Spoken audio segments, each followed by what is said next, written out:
Alright, so this cooler costs about 10-11 US dollars or 15 Australian or 47 ringgit Malaysia. It is very thick and very loud once I turn it on, and extremely strong. I believe if you don't mind the noise and you install this in your case, you'll never need an all-in-one cooler.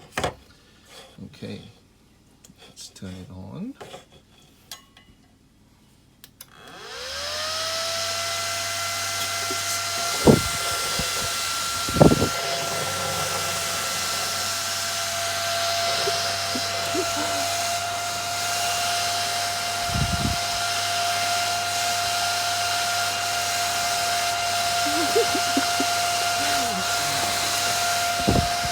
Boom.